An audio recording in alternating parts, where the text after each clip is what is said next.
Okay guys, ito yung daan ng mabilis going to sa aming stanza. Lusot neto is Bagtas. Ito yung Amaya sa pag galing ka ng Robinson Gentry, dadaan ka dito, tapos madadaanan mo yung LTO, yung bagong LTO ng Gentry. Ito mabilis na daan to guys, walang traffic dito kasi doon ka duman sa National Road, traffic doon. Dito dire-diretso lang.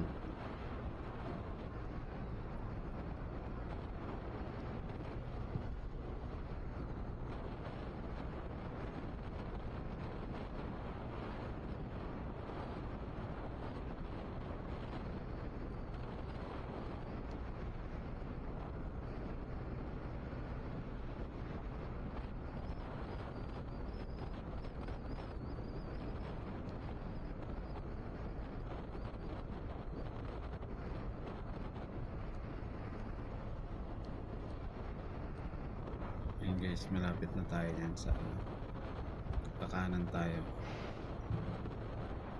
Pag kumaliwa ka, papunta yan na babalik ka ng tansa ulit. Kaya kakanan tayo. Pag diniretso mo yung kanan, yung dire-diretso nung papunta ng Carissa Homes.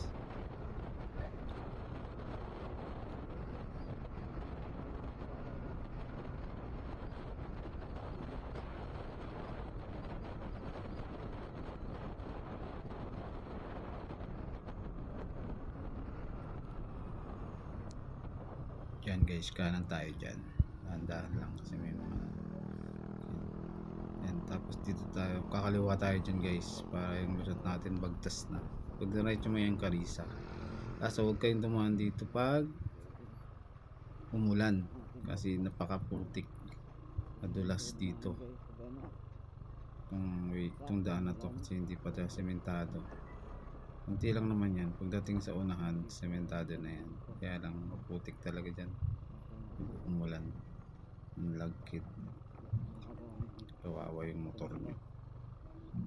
Medyo lubak-lubak pa dito guys kasi hindi pa siya tapos. Pa siya na diretso ng semento hanggang dun pa lang. Ayan, dyan pa lang yung semento. Marami na rin dumadaan dito. Ano yung nakakalam, matraffic talaga dun sa kabila sa National Road. Yan guys, sementado na yan. Diretso. May intersection dyan guys, pag pwede ka rin dyan kumanan, gusto nyan punta. Pag kumaliwa ka naman, pwede ka pumunta ng Governor's Drive, Governor's Ferrer Gentry.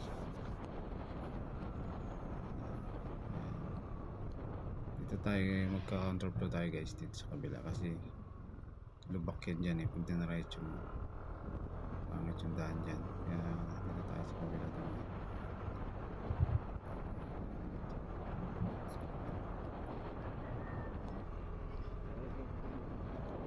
Ayan, hindi pa kasi tapos yun guys, hindi pa siya yung daan dyan pangit, kaya dito tayo dumaan sa kabila.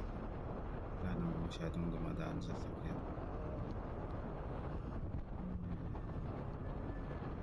Lusot na ito, Bagtas na sa highway na yun, ang National Road na pala ito sa amin, Paradahan.